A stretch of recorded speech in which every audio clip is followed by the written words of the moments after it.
والصلاة والسلام على أشرف الأنبياء والمرسلين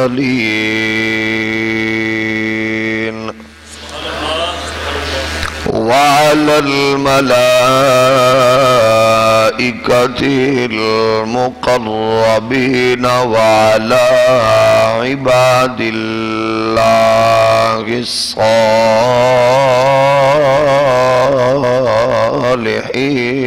الصالحين أما بعد فأعوذ بالله من الشيطان الرجيم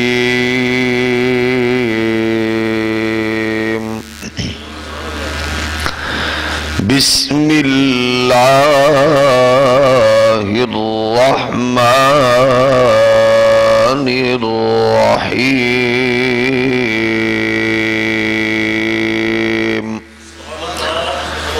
ألا إن أولياء الله لا خوف عليهم ولا هم يحزنون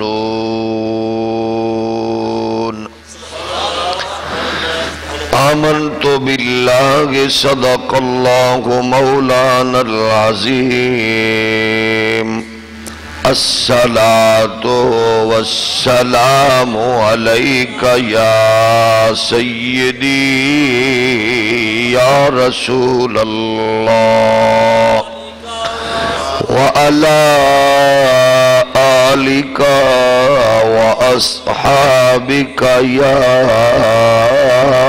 نعمة الله الصلاة والسلام عليك يا رحمة للعالمين وعلى آلك وأصحابك يا شفيع المذنبين اللہ جل مجدہ الکریم کی حمد و ثنا حضور سراپائے نور امام الانبیاء رحمت دو جہاں ختمی مرتبت صلی اللہ علیہ وآلہ واصحابہ وبارکہ وسلم آپ کی بارگاہ ناز میں بے حد و حساب درود و سلام اللہ کریم کے حضور دعا ہے رب ذوالجلال ہم سب کو دین اسلام پر عمل پیرا رہنے اور اسی پر زندہ اور اسی پر اللہ موت نصیب فرمائے۔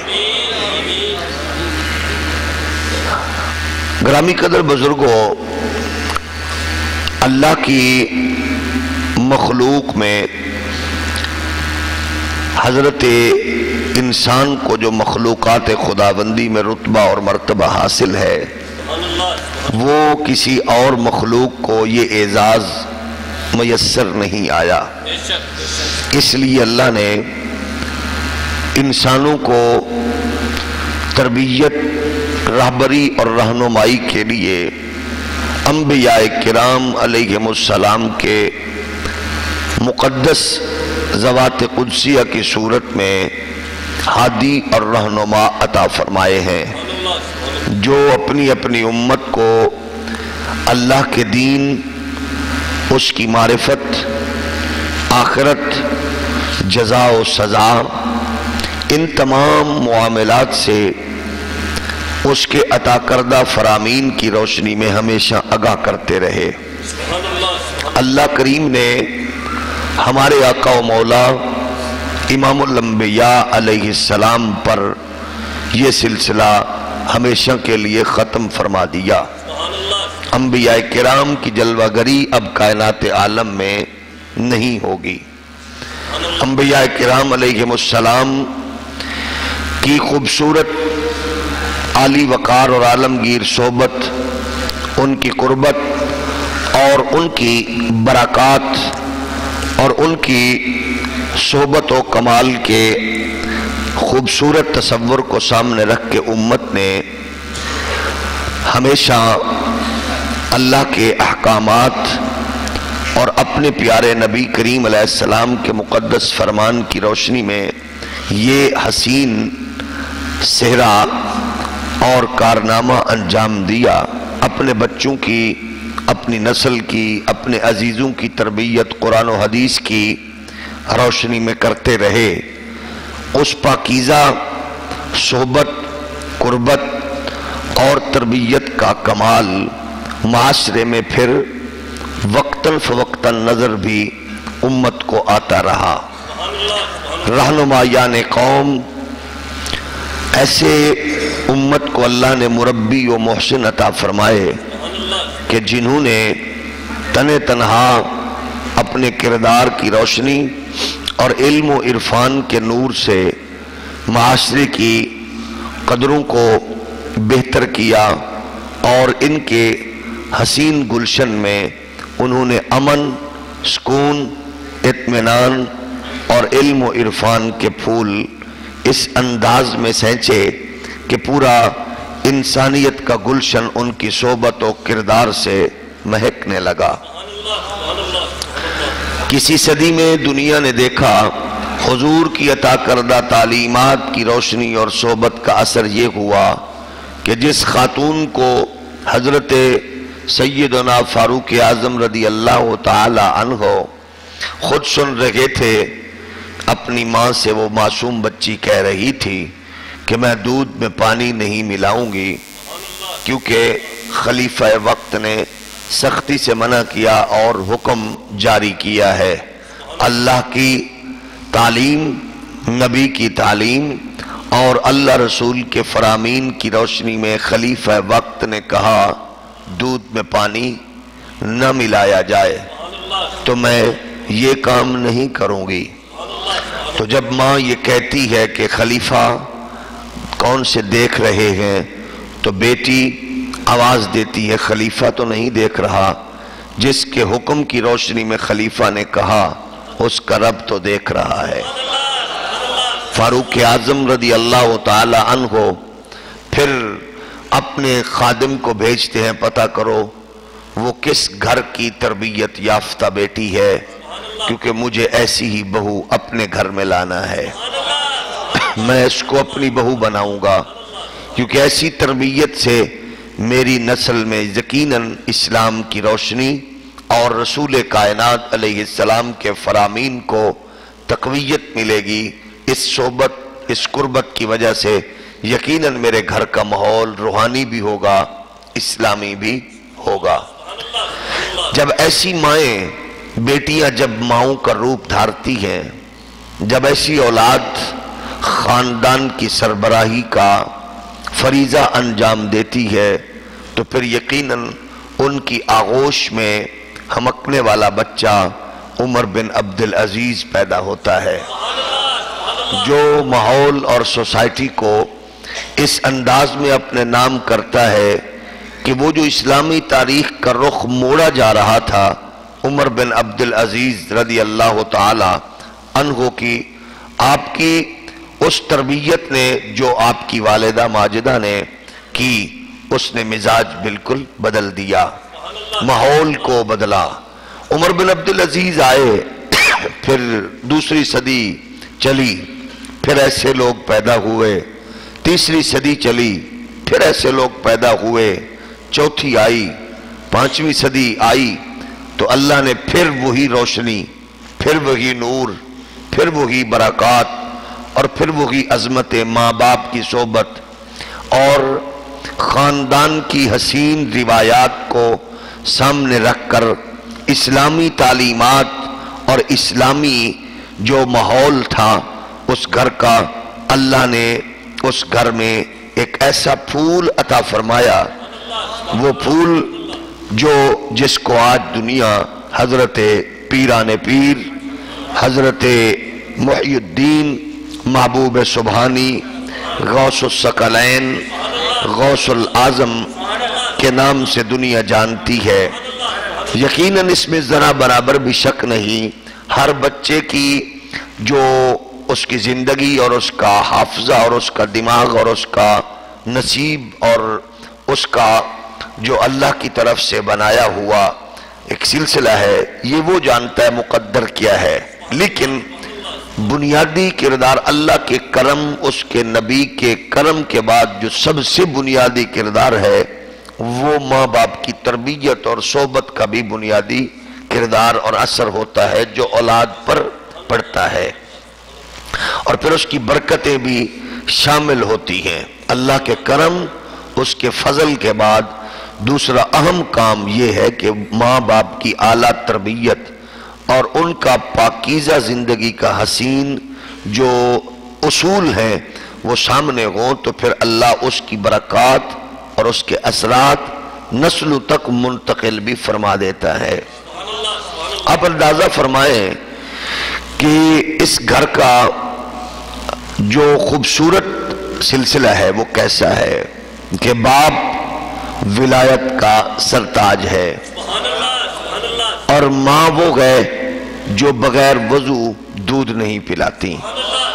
اب دیکھیے اثر کیسے ہو رہا ہے، اس نسل میں کیسے خوبصورت روایت چل رہی ہے، اور ہونا بھی چاہیے، یہ اعزاز حاصل ہونا بھی چاہیے، کیونکہ یہ سلسلہ چلتا چلتا حضرت مولا کائنات اور رسول مختار تک پہنچتا ہے، تو اس لیے اس خاندان کی جو ذمہ داریاں تھیں مجھے یوں لگتا ہے جیسے وہ انہوں نے بڑے ہی حسین انداز میں اور بدرجہ اتم ان لوگوں نے ان ذمہ داریوں کا احساس کیا۔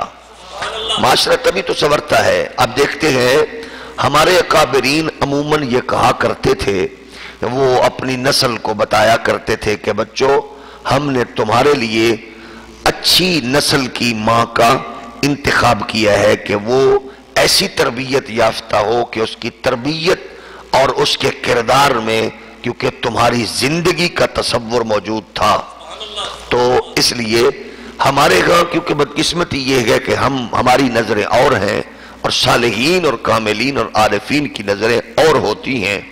حضرت محی الدین عبد القادر جیلانی، حضور سیدنا غوث اعظم، اب ایک زمانہ تھا جو منتظر تھا کہ ایک بچہ پیدا ہوگا،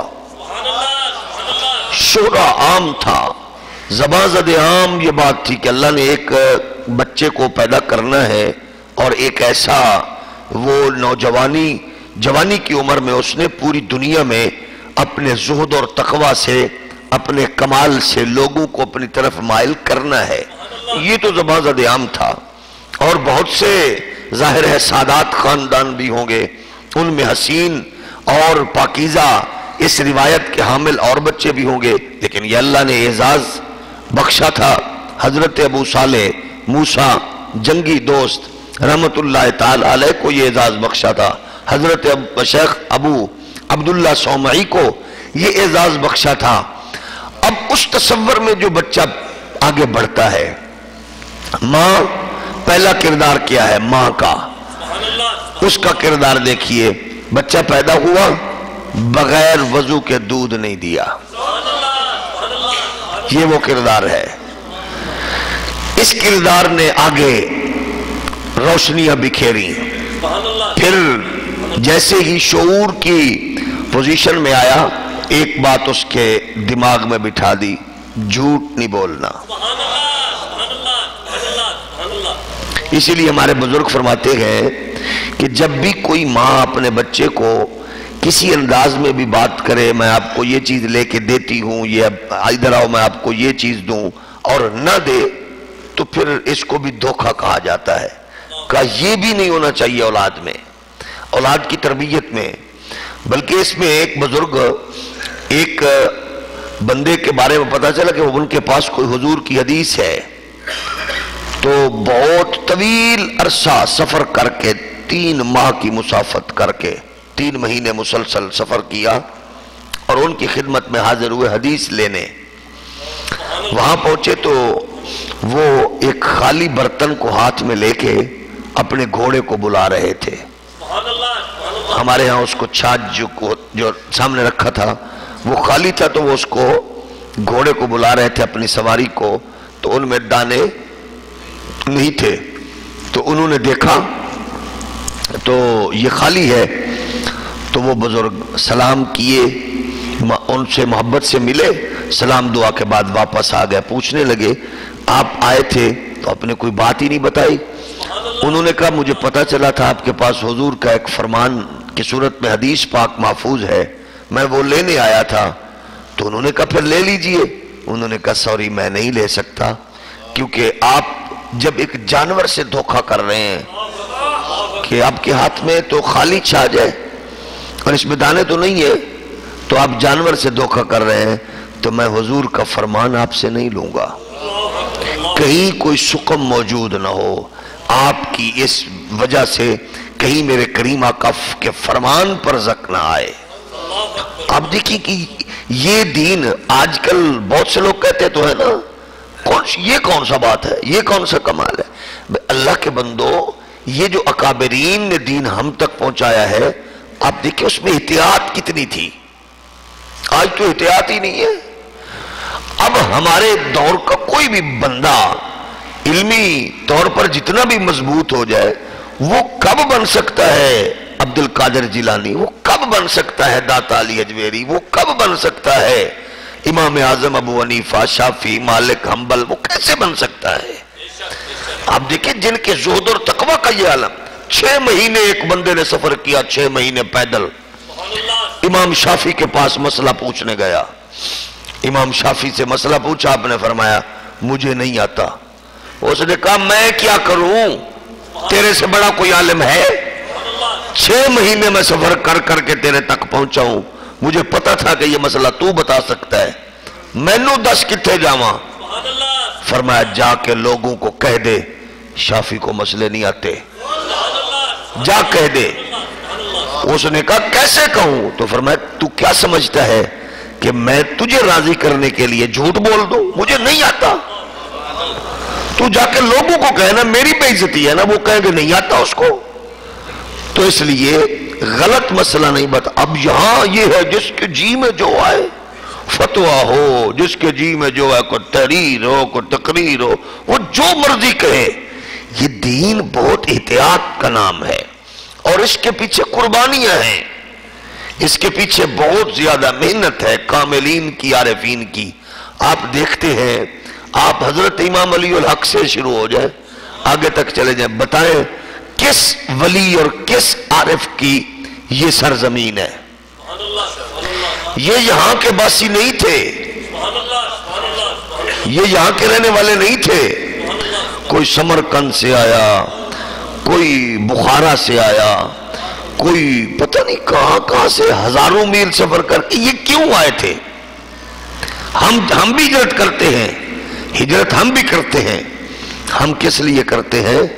مال کے لیے۔ ہم امریکہ جائیں، یار یہاں ٹھیک نہیں ہے، حالات کمزور ہیں، امریکہ۔ معیشت کے لیے، یار برطانیہ شفٹ ہو جائیں، معیشت کے لیے۔ یار ہم فلاں ملک میں چلے جائیں، معیشت کے لیے۔ ہم بھی کرتے ہیں، اور یہ ہجرت انہوں نے بھی کی، ہم نے کی مال کے لیے، انہوں نے کی دین کے لیے۔ تو پھر ہم کیسے برابر ہو سکتے ہیں ان کے؟ بھئی ہم تو ان کے برابر نہیں ہو سکتے جو مصطفیٰ کے دین کے لیے آئے، تو ان کے برابر کیسے ہوں گے جو محمد عربی جن کی اداؤں کا نام دین ہے؟ ان کی محنت، ان کے اخلاص کو کون پہنچ سکتا ہے؟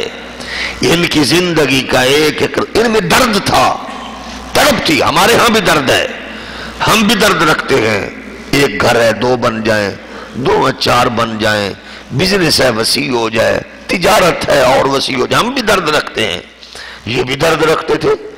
ہمارے درد کا، تڑپ کا تعلق کاروبار سے ہے، ان کے درد تڑپ کا تعلق مصطفیٰ کے دین سے تھا، تو کیسے برابر ہو سکتے ہیں؟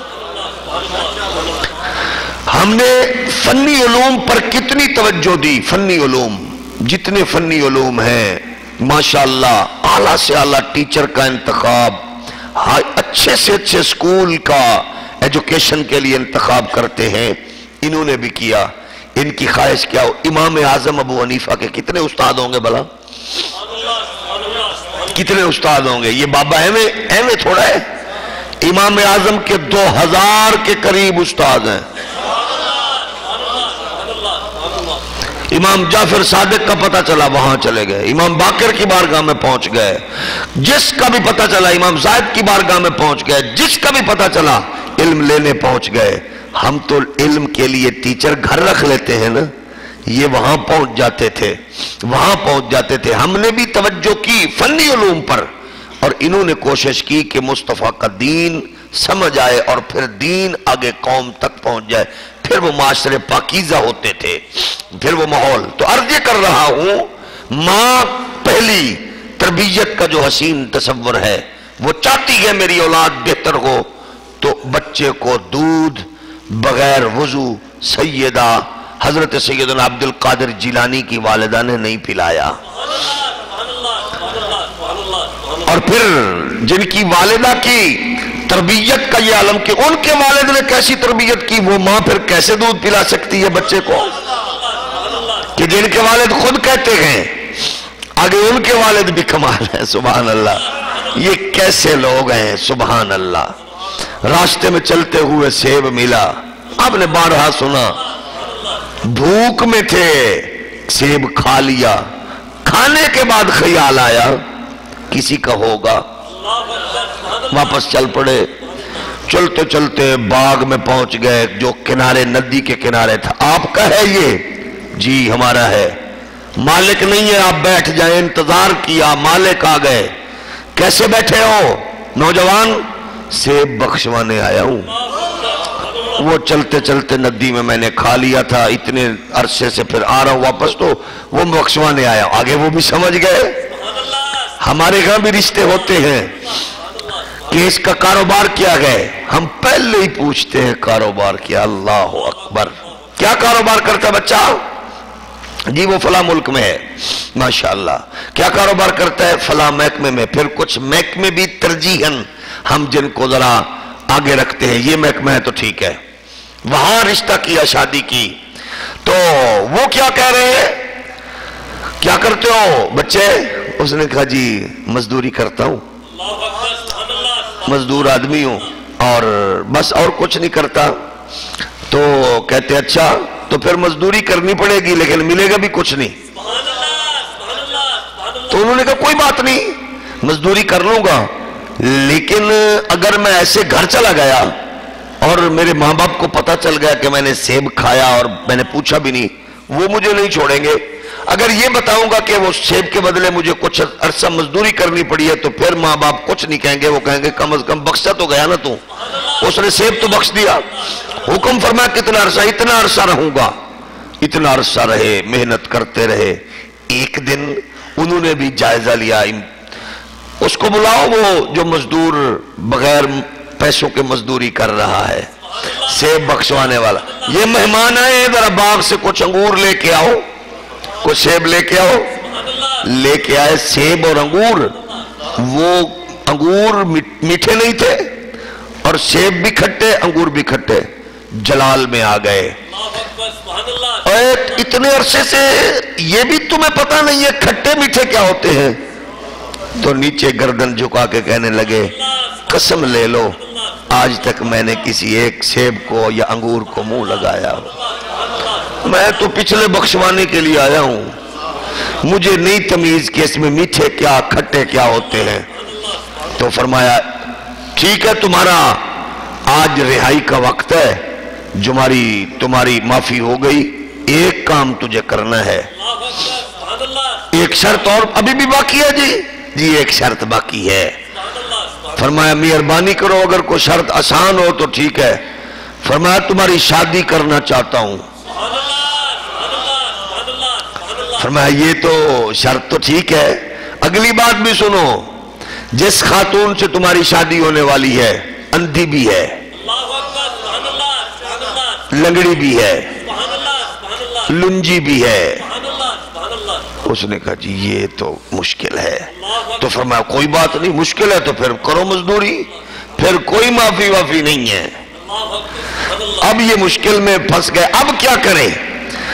پھر خیال آیا ماں باپ کو بتاؤں گا تو انہوں نے کیا کہنا ہے تم نے یہ کھایا ہی کیوں تھا؟ وہ بات وہیں کھڑی ہے۔ اب کیسی تربیت؟ وہ تو کریم ہے، معاف کر ہی دیں گے، چلو ٹھیک ہے جی۔ اب جب عجلہ عروسی میں آئے تو دیکھا یوں لگ رہا تھا جیسے کوئی جنت کی حور سامنے قرآن رکھے اللہ کے قرآن کی تلاوت کر رہی ہے۔ بھاگے باہر، چیخیں نکل گئی، کیا ہوا؟ نوجوان کہنے لگے جی سیب تو بخشوا ہی لینے تھے، یہ کام اور مشکل ہے، غلطی سے کسی اور کمرے میں چلا گیا۔ وہاں آپ نے تو کہا تھا لنگڑی بھی ہے، اندھی بھی ہے، یہ جہاں جس میں گیا کائنات عالم میں اس سے حسین تو کوئی ہو ہی نہیں سکتا۔ تو پھر شیخ کی آنکھوں میں بھی آنسو آ گئے۔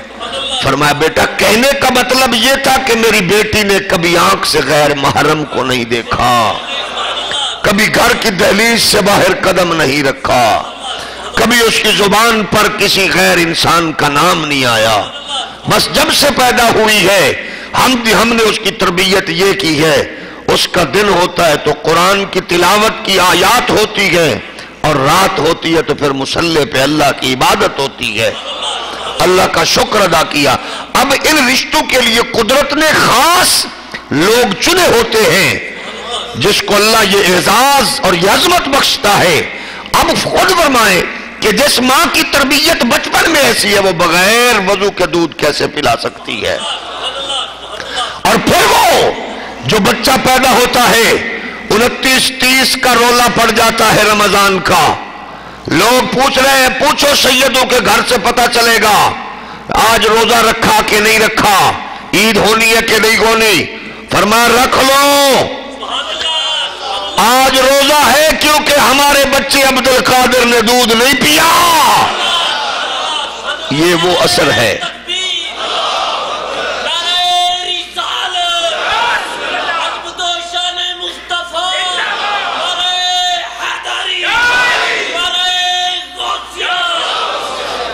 یہ وہ اثر ہے، یہ وہ خوبصورت تصور ہے جو اللہ نے ان کو اعزاز بخشا اور عطا فرمایا۔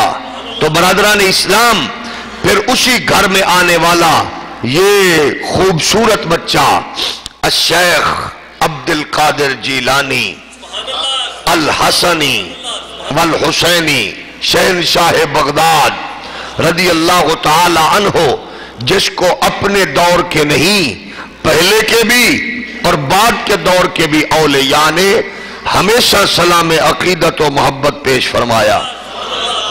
حضرت پیران پیر کو سلام عقیدت پیش کرتے ہوئے 90 لاکھ کو کلمہ پڑھانے والا حضرت خواجہ غریب نواز،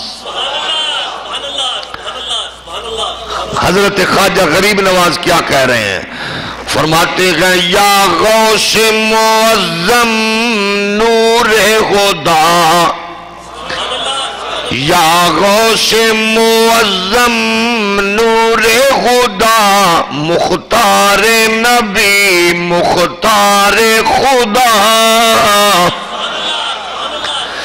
یا غوث معظم نور خدا، مختار نبی مختار خدا، سلطان دو عالم قطب اولا، سلطان دو عالم قطب اولا، ہے راز جلالت ارض و سما، یا غوث معظم نور خدا، مختار نبی مختار خدا، در بزم نبی عالی شانی، ستار ایوب مریدانی، در بزم نبی عالی شانی، ستار ایوب مریدانی، در ملک ولایت سلطانی، در ملک ولایت سلطانی، اے منبع فضل و جود و سخا، سے معظم نور خدا مختار نبی مختار خدا. یعنی تم پر اللہ بھی راضی ہے، اللہ کا رسول بھی راضی ہے، اور تمہارے کام کو اللہ کی طرف سے بھی اجازت ہے تمہیں، اور رسول کی طرف سے بھی عنایت ہے. یہ شیخ حضرت خواجہ غریب نواز رضی اللہ تعالی عنہ فرما رہے گئے. تو یہ وہ لوگ جن کو اللہ نے خاص مقصد کے لیے پیدا فرمایا، جن کا بچپن بھی بے مثال، جن کا لڑکپن بھی بے مثال، جن کی تربیت بھی بے مثال، ماؤں کا کردار بھی بے مثال، جس کے باپ کی صحبت اور قربت کا خوبصورت تربیت کا انداز بھی بے مثال ہے. جب ماں قرآن کی تلاوت کرنے والی ہے، جب بغیر وضو کے دودھ نہیں پلاتی، جب وہ اپنے بچے کو ایک ایک قدم پر اللہ کے دین کا محافظ و نگہبان بنانے کی تیاری کر رہی ہے، تو پھر یہ بچہ پیدا ہو کے پوری کائنات عالم میں اس کے آفتاب و ماتاب طریقت کے طور پر چمکتا نظر آتا ہے. پھر ہر دور کے بڑے بڑے اولیاء کاملین ان کی عظمت و رفعت کا اعلان اور اظہار فرما رکھے گئے. فرمایا پھر یہ وہ عارف کامل ہے جس کے لیے اللہ کی مخلوق مدت و منتظر تھی کہ کائنات عالم میں کوئی ایسی معرفت اور طریقت کا سرخیل آنے والا ہے جو اپنے کردار و انداز سے مخلوق خدا کو یوں سیراب کرے گا کہ لاکھوں لوگ اس کی صحبت اور قربت میں آ کے بدلتے جائیں گے. پھر کسی نے پوچھا آپ یہ بتاؤ آپ کو کیسے پتا چلا کہ آپ ولی ہیں؟ فرماتے ہیں اور تو کوئی پتا نہیں تھا، کبھی غیر شعوری طور پر بھی کبھی کوئی برا کام نہیں کیا، مجھ سے کوئی حرام فعل سرزد نہیں ہوا، بچپن میں بھی کیوں میں نے کبھی جھوٹ نہیں بولا. بس ایک ہی بات اماں کی میرے دل و دماغ کو مسلسل معطر کر رکھی تھی، بیٹا اگر جھوٹ کے بدلے جان دینا پڑے تو یہ بھی سودا سستا ہے، جان دے دینا، جھوٹ نہ بولنا، کیونکہ تو اس حسین کا خون اور لخت جگر گئے جس نے نانے کے دین کو بچایا اور یزیدیت سے کمپرومائز نہیں کیا. بس میرے دل و دماغ میں یہ بات رچ بس گئی، جہاں بھی گیا میں نے یہی کہا لوگوں کو کہ میری زبان سے سوائے سچ کے اور کچھ نکل نہیں سکتا. ہم نے اپنے دور میں یہ روایت مسلسل پڑھی، پتہ نہیں حکمرانوں کی بے حیائی بدبختی کی وجہ سے اب وہ دور حاضر کے نصاب کا حصہ ہے یا نہیں، کیونکہ اب تو ان کو شوق ہے ملالہ جیسی بے حیا اس عورت کا کردار ہو جو کہتی ہے مجھے داڑھی والا اچھا نہیں لگتا، مجھے اوباما اچھا لگتا ہے، مجھے برقع اچھا نہیں لگتا، پردہ پتھروں کے زمانے میں دھکیلنے کے مترادف ہے. اس نے یہ کہہ کہ کس کی توہین کی ہے؟ شریعت محمدی کی. اس کو بہت بڑا کردار مل گیا، امریکہ ہاتھوں ہاتھ لے لیتا ہے جو دین کی توہین کرنے والا ہو، جو مصطفیٰ کی توہین کرے، جو ناموس رسالت کی توہین کرے. عالمی دنیا کے پاس بڑی جگہ ہے ایسے درندوں بے حیا لوگوں کو رکھنے کے لیے. جس نے دین کا نعرہ لگایا، جو دین متین کے لیے میدان میں اترا، اس کے لیے کوئی جگہ نہیں ہوتی. لیکن میرے نبی کے غلاموں، اب جب یہ بچے مسلسل پڑھ رہے تھے کہ حضرت عبد القادر جیلانی پاک نے بچپن میں ایک پوری کی پوری ڈاکو کی فوج اور ٹیم کو یہ کہہ دیا تھا، باقی سارے جھوٹ بول رہے تھے اور ان سے سامان بھی برآمد ہو رہا تھا، لیکن انہی لوگوں کے قافلے میں ایک بچہ آگے بڑھ بڑھ کے کہتا گئے، ڈاکو سے کہہ رہا ہے میرے پاس سامان ہے، میرے پاس 40 درہم ہے، میرے پاس سامان ہے. وہ سارے حیران ہوتے، ہم چھپاتے ہیں تم بتاتے ہو. کہنے لگے تمہیں کیا بتاؤں، اماں نے کہا تھا جھوٹ نہیں بولنا، اماں نے کہا تھا جھوٹ نہیں بولنا، تو میں جھوٹ کیسے بولوں؟ اس چھوٹی سی بات میں عبد القادر جیلانی نے ابھی غوثیت کا دعویٰ نہیں کیا، ابھی قطبیت کا دعویٰ نہیں کیا، ابھی وہ اس نے اس معیار کا دعویٰ جس پر وہ تھے نہیں کیا. فرما رہے گئے بس میں اماں کے فرمان کو سامنے رکھ کے بات کر رہا ہوں تو وہ پوری کی پوری فوج اور پوری ڈاکو کی ٹیم توبہ تائب بھی ہوتی ہے, اللہ کی بارگاہ میں جھک بھی جاتی ہے.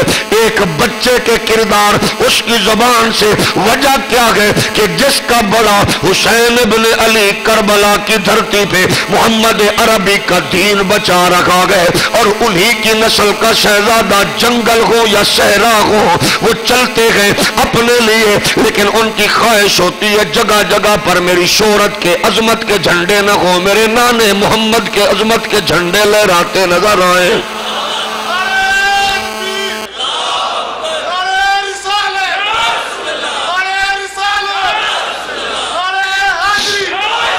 میرے نبی کائنات علیہ السلام کے پیارے غلاموں, عالم ہو یا پیر ہو, لیڈر ہو یا دانشور ہو, جب خواہش یہ ہوتی ہے میرے نام کا ڈنکا بجے, اس کا مطلب ہے دین کی خدمت نہیں ہو رہی, اس کا مطلب ہے کہ اسلام کی خدمت کا جذبہ نہیں ہے. جب یہ تصور ہو کہ محنت میری ہو, کاوش کوشش میری ہو, قبول کرنے والا اللہ ہو, بس میری کوشش و کاوش مصطفیٰ کے دین کے جھنڈے کو اونچا کر دے, رسول اللہ کے دین کے جھنڈے کو بلندی مل جائے, حضور کا دین اونچا ہو جائے, قسم ہے رب کی پھر وہ زندگی میں تو کم شہرت پاتے ہیں لیکن مرنے کے بعد ان کی عظمتوں کے چراغ بجھتے نہیں ہیں. وجہ یہ ہوتی ہے کیونکہ وہ زندگی اپنے لیے نہیں جیتے, وہ اللہ کے دین کے لیے جیتے ہیں, مصطفیٰ کے ناموس اور عزت کے لیے جیتے ہیں. یہی وجہ ہے عارفین کاملین صالحین کی ان کی زندگی کا ایک ایک لمحہ خدا کے دین کے لیے ہوتا گئے. عبد القادر جیلانی پھر ماں سے جب بچھڑتے لگتے ہیں تو ماں نے یہی وصیت کی مجھے ملو گے نہیں بیٹا لیکن تم جاؤ, اب مجھے یقین ہے تیری میری ملاقات مخدومہ کائنات حضرت سیدہ فاطمہ کے دامن سے لپٹ کر میری وہاں ان کے دامن کرم میں وابستگی سے ہوگی, اور تیری ملاقات امام حسنین کریمین کے دامن کرم سے وابستگی میں ہوگی.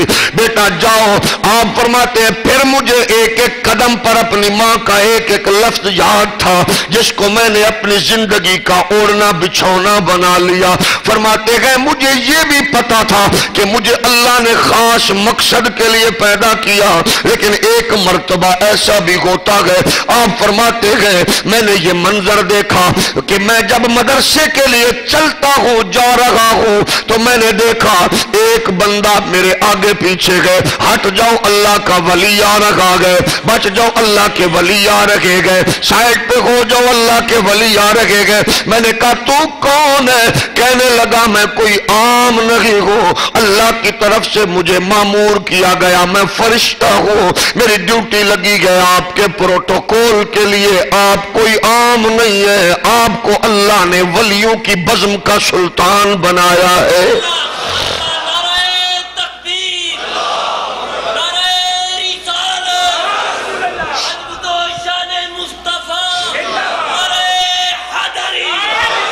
اللہ نے آپ کو یہ اعزاز و اکرام بخشا گئے, اللہ نے آپ کو یہ اعزاز بخشا گئے. آپ اللہ کے دوست ہیں, اللہ کے ولی ہیں, اللہ کے یار ہیں, اللہ کے محبوب ہیں, اللہ کے پیارے ہیں. اور یہ تو آپ کے والد گرامی بھی ارشاد فرماتے ہیں, حضرت ابو صالح موسیٰ جنگی دوست فرماتے ہیں میرے ہاں جب بیٹے کی ولادت کا ٹائم ہوتا ہے تو یہ منظر میں بھی دیکھتا ہوں, بڑا عجیب منظر مجھے نظر آتا ہے. میرے گھر میں اچانک روشنی ہو گئی, ہر طرف نور ہی نور پھیل گیا.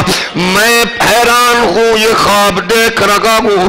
اچانک میرے گھر میں انوار و تجلیات کی برسات ہے.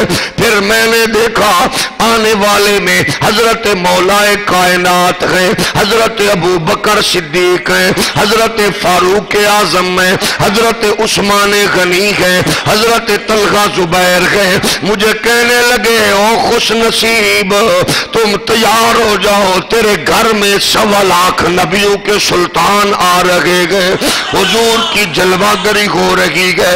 میں عالم خواب میں اس خوبصورت جناب والا لذت سے میں اللہ کے فضل و کرم سے بہرہ ہو رہا ہوں۔ پھر فرماتے گئے میں نے دیکھا، پھر کریم آقا علیہ السلام کی سواری آئی، حضور رحمت کونین جلوہ گر ہوئے۔ حضور نے ارشاد فرمایا یا ابا صالح آتاک اللہ ابنا وہو ولی ومحبوبی ومحبوب اللہ تعالی وسیکون له شان فی الاولیاء والاقطاب کشانی بین الانبیاء والرسل۔ مجھے مبارکباد دے کے کہا اے ابو صالح ہم تجھے مبارکباد دینے آئے گئے، اللہ نے تمہیں ایسا فرزند عطا فرمایا ہے جو ولی بھی گئے اور وہ بیٹا میرا بھی بیٹا گئے، وہ میرا دوست بھی گئے، وہ اللہ کا محبوب بھی ہے۔ اور فرمایا اے پیارے سن لو، اس کا مقام و مرتبہ ولیوں کے بزم میں ایسے ہوگا جیسے نبیوں کی بزم میں میرا مرتبہ اور شان و شوکت ہے۔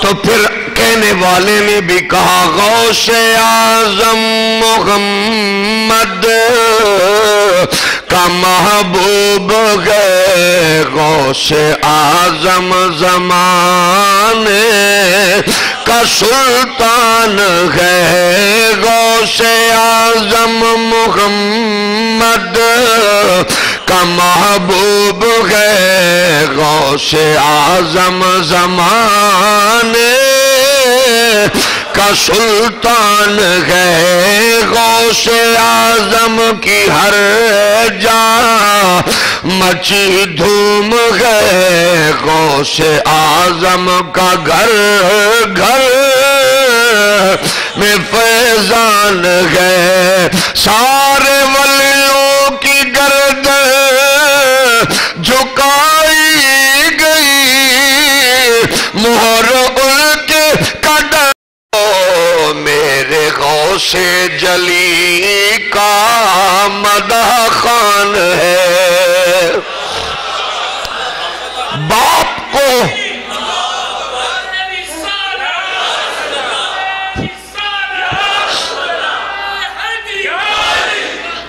باپ کو اللہ کریم کے حبیب علیہ السلام نے آ کے مبارک دی، اللہ تجھے بیٹا عطا فرمائے۔ میرے نبی کائنات کے پیارے غلاموں، اگر ہم اپنے ماحول کو اسلامی بنائیں، ہم اپنی تربیت کو اسلامی بنائیں، ہم اپنے فکر و نظریے کو اسلامی بنائیں، اپنے گھروں کے ماحول کو پاکیزہ بنائیں، یقیناً اس کا اثر اولاد پر اللہ کے فضل و کرم سے بہتر ہو سکتا ہے اور ہوتا ہے۔ ماں اور باپ جب دونوں اپنے اپنے کردار کا احساس کرنے والے بن جائیں، ہم نے اپنی نسل کو خوبصورت راستہ دینا ہے، ایک حسین ڈائریکشن اللہ رسول کے دین کی دینی ہے۔ جب اپنی طبیعت مزاج کو مصطفیٰ کریم علیہ السلام آقا کریم کے دین کے مطابق ڈھال لیں، یقیناً اس کی بہت سی برکتیں اللہ کی طرف سے رحمتوں کا ورود تسلسل ہونے لگتا ہے۔ میرے کریم آقا علیہ السلام کے پیارے غلام بہنیں بیٹیاں یہ ماحول معاشرے کو جب دینے کی کوشش کریں گے، باپ بھائی بیٹا ماں بیٹی بہن، تو یقیناً یہ معاشرہ پھر سے سنور سکتا ہے، کیونکہ معاشرے کو سنوارنے والے بھی انسان ہیں، بگاڑنے والے بھی انسان ہیں۔ تو جب ہم مل کر یہ سوچیں گے ہم نے معاشرے کو سنوارنا ہے، یقیناً آپ کی تہجد ہو، آپ کی چاشت و اوابین ہو، آپ کی نماز پنجگانہ ہو، اس کے ادائیگی کے اثرات بھی معاشرے پر ہوتے ہیں، لیکن یہ آپ کا اور اللہ کا معاملہ ہے۔ اگر کوئی غفلت کوتاہی سستی ہو جائے اس کے کام معافی ہے، لیکن ہمارے لہجوں میں، ہماری خوبصورت گفتگو میں، ہمارے چال چلن میں، ہمارے گفتار و کردار میں، ہماری گفت و شنید میں، ہماری نشست و برخاست میں، ہمارے زندگی کے دیگر نجی معاملات میں جب ہم دین کو صحیح طور پر انوالو کریں گے ہر کام کو حضور رحمت کونین کے مقدس فرامین کی روشنی میں لیں گے. معاشرے میں کچھ لوگ ناراض ہوتے گئے تو ہونے دیں.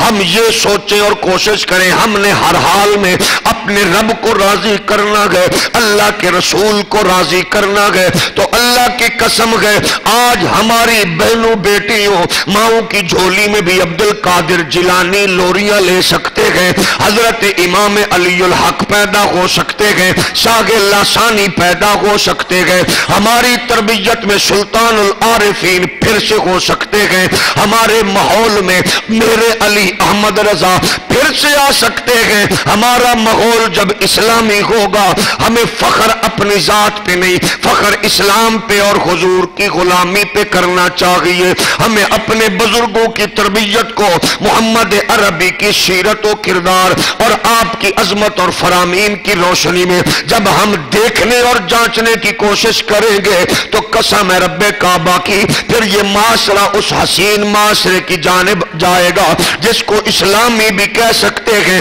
جس کو محمدی بھی کہہ سکتے ہیں, اور وہی اولیاء کاملین کی سنگت و صحبت و قربت کا ماحول جو ہم نے اکابرین کے لیے کتب سیر میں اور کتب تاریخ میں پڑھا ہے, وہ سارا کا سارا ماحول پھر سے دوبارہ آ سکتا ہے, کیونکہ اللہ کا کرم بھی ویسے چل رہا ہے, نبی کا فضل بھی ویسے چل رہا ہے, قرآنی آیات بینات سے اللہ کی مخلوق کو فائدہ بھی ویسے پہنچ رہا ہے. یہ زمین بھی تو نہیں بدلی, یہ آسمان بھی تو نہیں بدلا, آخر انسان کیوں بدل رہا ہے؟ ہم نے اپنے آپ کو بھی نہیں بدلنا, ہم نے بدلنا گئے تو مصطفیٰ کی غلامی میں اپنے آپ کو بدلنا گئے, ہم نے ڈھالنا گئے تو نبی کی نوکری میں ڈھالنا گئے, ہم نے اپنے آپ کے لیے سوچنا گئے. یہ مال و دولت تو اللہ نے ان لوگوں کو بھی دیا گئے جن کا دین بھی نہیں ہے, لیکن جن کو دین دیا گئے اللہ نے ان کو اپنی قربت بھی دی ہے,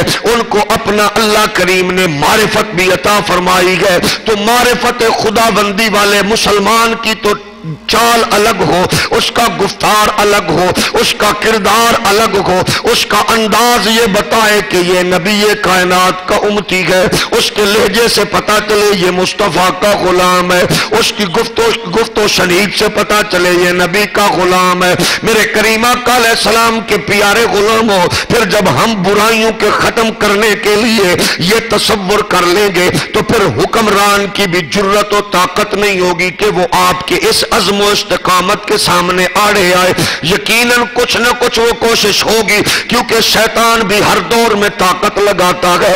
حضرت ابو صالح موسیٰ جنگی دوست فرماتے گئے اگرچہ میں اکیلا تھا, اس دور کا حاکم بادشاہ صرف شرابی نہیں تھا, صرف شراب کا رسیہ نہیں تھا, بلکہ اس کے دربار میں شراب و کباب کی محفلیں سجتی تھی اور بڑے بڑے وزراء عمراء اس کے سامنے بیٹھ کر داد عشرت دیتے تھے اور شراب و کباب کی مستیوں میں مست ہوتے تھے. بس عبد القادر جیلانی کے والد فرماتے ہیں میں نے اکیلے نے سوچا کہ میں نے اس کی فکر کو بدلنا ہے, یا تو میں مر جاؤں گا کوئی بات نہیں. ایک دن ڈنڈا لے کے راستے میں کھڑے ہو گئے, جیسے ہی شراب کے مٹکے گزر رہے تھے بادشاہ کے نوکر لے کے جا رہے تھے. فرمایا مجھے چیک کراؤ. کہنے لگے تو کون ہے بابا؟ اس نے کہا میں محتسب ہوں, اللہ کی طرف سے ہوں. اس نے کہا تجھے کس نے بنایا؟ حاکم نے تو نوٹیفیکیشن جاری نہیں کیا, خلیفے نے تو تجھے نہیں بنایا. اس نے کہا میرا نوٹیفیکیشن گنبد خضرا سے جاری ہوا ہے اور مجھے حکم اللہ کے قرآن نے عطا کیا ہے, اس سے 1 انچ بھی آگے پیچھے نہیں ہٹ سکتا. معاشرے میں برائی فحاشی اریانی یا میں نہیں ہوگا یا برائی نہیں ہوگی. حاکم وقت کی محفل سج گئی, دربار لگ گیا, شراب کے رسیا لوگ حکمران وزیر مشیر قریب نشستوں پہ بیٹھ گئے. جی لاؤ جام لٹانے کے لیے جب کہا گیا انہوں نے کہا مٹکے خالی گئے. کیسے ہوا؟ کہا ایک بابا کھڑا ہوا تھا, اس نے مٹکے ایک بار بھی توڑے, دوسری بار بھی توڑے. ہم نے تجھے بتانے کی کوشش کی لیکن تیرے تک پہنچ نہیں سکے. اب وہ سارا سٹاک ختم ہو چکا, جاؤ اس بابے کو بلا کے آؤ. جب لائے گئے ابو صالح موسیٰ جنگی دوست, بابا تو کون ہے؟ کہا اللہ کا بندہ ہوں. کس نے ڈیوٹی لگائی؟ کہا نانا نبی نے لگائی گئے. کس نے تجھے محتسب بنایا؟ کہا میں چوکیدار ہوں، محمد عربی کے دین کا خادم ہوں، نوکر ہوں، مجھے تیری ذمہ داری کی ضرورت نہیں ہے، مجھے رسول مختار نے دی ہے۔ ہر بندہ جب دین کی ڈیوٹی سوچے، جب اس کے سامنے بچہ، عزیز بھائی جب بھی کوئی ایسا کام سر انجام دے جو دین کے خلاف ہے، جب بھی کوئی ایسی بات کرے جو حضور کی شریعت کے منافی ہے، ہر ایک جب کردار ادا کرے گا یہ معاشرہ سنور سکتا ہے۔ ظلم تو تب ہوتا ہے کہ جب بہن بیٹی کی شادی کے موقع پر جب ہم بے پردگی کا ماحول دیکھتے ہیں، روکنے والوں کی زبانیں پتہ نہیں کیوں گنگ ہوتی ہیں، جب شراب و کباب کی محفلیں چلتی ہیں تو دوست، عزیز و اقارب اگرچہ اپنے آپ کو صالح کہنے والے نگاہیں نیچی کر لیتے ہیں، تو نیچی نگاہ کرنے کی بجائے آخر تم وہ بوتل توڑ کیوں نہیں دیتے؟ اگر نہیں ٹوٹتی تو اس ایسے دوست پہ لعنت بھیج کے اس کو چھوڑ کیوں نہیں دیتے جو تمہارے سامنے محمد عربی کے دین سے بغاوت کر رہا ہے، شریعت محمدی پہ بغاوت کر رہا ہے؟ جب اس سے دوستی بھی پکی ہے، اس کا مطلب تو صاف یہ ہوا دوستانہ یزید سے بھی ہے، ہمدردی حسین سے بھی ہے۔ ایسے دوستوں سے اپنا تعلق توڑ لو، اس کو یہ احساس ہو کہ اس کو مصطفیٰ کریم علیہ السلام کی شریعت کا پاس اور احساس ہے۔ اولیاء کاملین کی زندگی میں جب ہم یہ دیکھتے ہیں ایک ایک رات میں کئی کئی سو نوافل ادا کیے، تو اس سے ہمیں یہ سبق بھی لینا ہوتا ہے ہم کیا کر رہے ہیں، انہوں نے کیا کیا۔ جب ہم ان کی زندگی میں یہ دیکھتے ہیں انہوں نے مخلوق خدا کو فائدہ کیا دیا، اس کو ہم کیوں نہیں اپناتے؟ اولیاء کاملین کی زندگیاں اس لیے بھی گئے ہم ان سے تربیت حاصل کریں، ہم ان سے سبق حاصل کریں، ہم ان کو ذہن میں رکھ کر اس کے مطابق اپنے آپ کو ڈھالنے کی کوشش کریں۔ لیکن بڑی آسانی ہوتی ہے بات نبی کی ہو تو ہم کہہ دیتے ہیں کیونکہ وہ تو اللہ کے نبی ہے، ہم تو گناہگار ہیں، یہ بھی کہہ کے ہم پیچھے آ گئے۔ یار وہ تو صحابہ گئے، ہم تو گناہگار ہیں، یہ کہہ کے اور پیچھے آ گئے۔ یار وہ تو ولی ہیں، ہم تو گناہگار ہیں، یہ کہہ کے پیچھے ہٹے۔ کیا اور ہمارا کوئی کام نہیں ہے؟ ہم اپنی نسل کس ہاتھوں میں چھوڑ کے جا رہے ہیں؟ کیا جہاں تک معاشرے کو ہم نے پہنچایا ہے کہیں خدا نہ خواستہ یہ ظالم معاشرہ ہمارے ہاتھ سے آگے نہ نکل جائے؟ اس کو روکنے کے لیے ضروری ہے کہ ہم نے از خود ایک ایک بندے بطور مسلمان اپنی اپنی ڈیوٹی انجام دے، وہ کوشش کرے اپنے بچوں کی تربیت کرتے ہوئے ان کو جھوٹ کے خلاف نفرت کا ان کے دماغ میں ایک بات ڈال دے۔ اللہ کا نبی راضی نہیں ہوگا اگر ہم جھوٹے ہوں گے، اللہ کا نبی راضی نہیں ہوگا اگر پڑوسی کی ماں بہن پہ گندی نظر ہوگی، اللہ کا نبی راضی نہیں ہوگا اگر ہم کسی کا حق ماریں گے، اللہ کا نبی راضی نہیں ہوگا اگر ہم کسی کی برائی سنیں گے، اللہ کا نبی راضی نہیں ہوگا اگر ہم کسی کی برائی کریں گے، اللہ کا نبی راضی نہیں ہوگا ہم کسی کا غیبت کرنے اور سننے کی کوشش کریں گے، اللہ کا نبی راضی نہیں ہوگا اگر ہم کسی پہ گالم گلوچ کریں گے، اللہ کا نبی راضی نہیں ہوگا اگر ہم کسی پر طعن و تشنیع کریں گے۔ ہاں معاملہ شریعت کا ہو، معاملہ ناموس مصطفیٰ کا ہو، معاملہ عزت مصطفیٰ کا ہو، پھر اپنا بھی ہو تو اس کو بگانا جانو، پھر پڑوسی بھی ہو تو بگانا جانو، کیونکہ مومن تو وہ ہوتا ہے جس کے معاملات میں سب سے اولیت اور اہمیت محمد عربی کے دین کو ہوتی ہے، شریعت مصطفی کو ہوتی ہے، رسول مختار کی عظمت و ناموس کو ہوتی ہے۔ پھر اس کا تحمل و بردباری بھی ہو تو دشمن کو پتہ لگے اپنے معاملے میں اس سے بڑا نرم کوئی نہیں ہے، اللہ رسول کے معاملے میں اس سے زیادہ سخت کوئی نہیں ہے، کیونکہ قرآن کہتا اشداء علی الکفار رحماء بینہم، یہ بڑے سخت ہیں لیکن کس کے لیے ہے؟ یہ نبی کے دین کے لیے سخت ہیں، آپس میں نرم ہیں، ان کا معاملہ یہ ہے، یہ اتنے نرم ہے نبی کی زبان سے ایک بار نکل آئے کہ بلال ہمارا ہوتا تو یہ سارا سرمایہ بلال پہ لگا کے خریدنے لگتے گئے، اور سخت اتنے گئے اپنا بیٹا کہہ رہا گئے بابا تم میری تلوار کی زد میں تھے، تو تحمل کی دنیا کا بادشاہ ابو بکر کہتا گئے بیٹا تیری تلوار کی زد میں میں تھا، تو نے ابا سمجھ کے چھوڑا تھا، لیکن میری تلوار کی زد میں تو ہوتا تو میں تیرے اتنے ٹوٹے کرتا، لوگوں کو پتہ چل جاتا ابو بکر کو اپنی اولاد پیاری نہیں، احمد مختار پیارے ہے، میں معافی نہ دیتا، کیونکہ دین کے معاملے میں سختی ہے، اپنے معاملے میں نرمی ہے۔ ہمارے ہاں بدقسمتی یہ ہے، کوئی زنا کی بات کرے، کوئی شراب کی بات کرے، کوئی لعنت جو بھی مرضی لیتا رہے کرتا رہے، ہم سنتے رہتے ہیں۔ وہاں تو زبان چپ ہوتی ہے، مجلس سے اٹھ کیوں نہیں جاتے، وہاں روک کیوں نہیں دیتے، اس پر سختی کیوں نہیں کرتے؟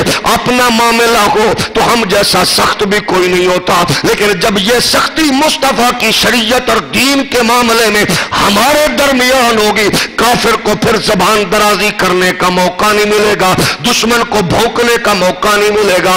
عالم کفر تو تمہارے اوپر نظریں لگا کے بیٹھا ہے، وہ اس کو اٹھاتا ہے جو دین کے خلاف زبان نکالتا ہے، لیکن ہم اپنے پیارے محبوب کے نوکر غلام اور امتی ہے، ہمارا جذبہ تو یہ ہونا چاہیے۔ ابو بکر صدیق نے عروہ بن مسعود کے سامنے کیا کیا؟ بات کرتے کرتے مکے کے سردار عروہ بن مسعود کا ہاتھ یوں حضور کی ریش مبارک تک پہنچا گئی تھا۔ تحمل کی دنیا کے بادشاہ ابو بکر کہتے ہاتھ نیچے کر، تیرے ٹوٹے کر دوں گا۔ تیرا ہاتھ اوپر اٹھا کیوں ہے؟ تجھے پتہ نہیں، ہم تو نبی کے سامنے نگاہ نہیں اٹھاتے اور تو نے ہاتھ اٹھا دیے گئے۔ یہ تصور ہم نے اپنی نسل میں بیدار کرنا ہے کہ جینا مرنا رسول اللہ کے لیے، پاکیزہ حسین تربیت بچوں کے لیے، اپنے ماحول کو اسلامی بنائیں، اپنے ماحول کو دینی بنائیں، اپنے گھر کو مذہبی ماحول کے ساتھ اٹیچ کر دیں، تاکہ میرے اور آپ کے گھر میں بچہ پیدا ہونے والا ڈبے باز نہ ہو، دہشت گرد نہ ہو، میرے اور آپ کے گھر میں آنے والا دین سے بیچارہ ناآشنا نہ ہو۔ ایسی دانشوری پہ ہزار بار لعنت بھیجتے گئے، ہو تو بڑا دانشور لیکن سورہ اخلاص ہی نہ آئے۔ ایسی وکالت پہ لعنت ہے کہ اتنے بڑے وکیل کو سورۃ اخلاص نہ آئے۔ ایسی بڑی انجینئرنگ اور ایسی بڑی ڈاکٹری پہ بھی لعنت ہو جس کو سورۃ کوثر نہ آئے۔ ایسی بڑی جناب عہدے پہ کروڑ لعنت ہو جس کو نماز نہ آئے، جس کو کلمہ نہ آئے، جس کو قرآن کا پتہ نہ ہو، جس کو دین کا پتہ نہ ہو۔ یہ تب ہوتا ہے جب گھروں کا ماحول محمدی اسلامی دینی نہیں ہوتا، جب گھروں کا ماحول مصطفی ہوتا ہے، دینی ہوتا ہے۔ قسم رب کعبہ کی، پھر اولاد جس معیار پہ بھی پہنچ جاتی ہے اس کا عالم وہ وقت کا حاکم بھی ہوتا ہے، وقت کا حاکم بھی ہوتا ہے، تو وہ کہتا ہے میرا جنازہ وہ نہ پڑھائے جس کی نماز عصر کی سنتیں قضا ہو گئی ہو، میرا نماز جنازہ وہ نہ پڑھائے جس نے کسی غیر محرم کو دیکھا ہو، میرا جنازہ وہ نہ پڑھائے جو کبھی بے وضو رہا ہو۔ تو یہ اعلان ہوتا ہے اپنے دور کا عظیم صوفی اور اللہ کا کامل یہ کہہ کے جاتا ہے، تو پھر اعلان ہوتا ہے کون ہے جو جنازہ پڑھانے کے لیے آتا ہے؟ دنیا دیکھتی ہے وقت کا حاکم اللہ کے ولی کے جنازے کے لیے آگے بڑھ رہا ہوتا ہے۔ ایسے سلاطین ہو سکتے ہیں، جب ہم بدلیں گے وہ بھی بدلیں گے، جب ہماری سوچ بدلے گی وہ بھی بدل جائیں گے، کیونکہ آسمان سے نہیں گرے، زمین سے نہیں اگے، ہم لے کے آئے گے۔ جب ہم اپنے طور پر اچھے بنیں گے اللہ حاکم بھی اچھے عطا فرمائے گا، ہمارا ماحول اچھا ہوگا حاکم بھی اچھے ہوں گے، ہم بدکار بدکردار ہوں گے، ضمیر فروش ہوں گے، ضمیر فروش۔ جب یہ بات زباں زد عام ہو، سارے الیکشن میں محنت کرتے ہیں، کچھ فارغ بیٹھے، تم نہیں جاتے، آخری رات جائیں گے، کیا آخری رات بوریاں لے کے جائیں گے نوٹوں کی؟ یہ قوم کا معیار ہو چکا، 500 ہزار پہ ووٹ خریدے جائیں گے۔ جب ہمارا معیار یہ ہو پھر بتائیں، اسمبلیوں میں ناچنے گانے والے نہیں ہوں گے تو کون ہوگا؟ وہاں دین کی بات کیسے ہوگی؟ ہم اپنے معیار کو بدلیں، آسانی سے بدلا جا سکتا ہے، اس کو محمدی بنا دے، مصطفی بنا دے، پھر اللہ کا کرم اور فضل شامل حال ہو جائے گا۔ استقامت پہ جب ڈٹے رہیں گے تو اس کا کرم پھر شامل حال ہو، تو پھر انسان کو قوت و طاقت خدا کی طرف سے عطا ہوتی ہے۔ اللہ کریم ہمیں اسلامی افکار و تعلیمات کو صحیح طور پر اپنانے کی توفیق عطا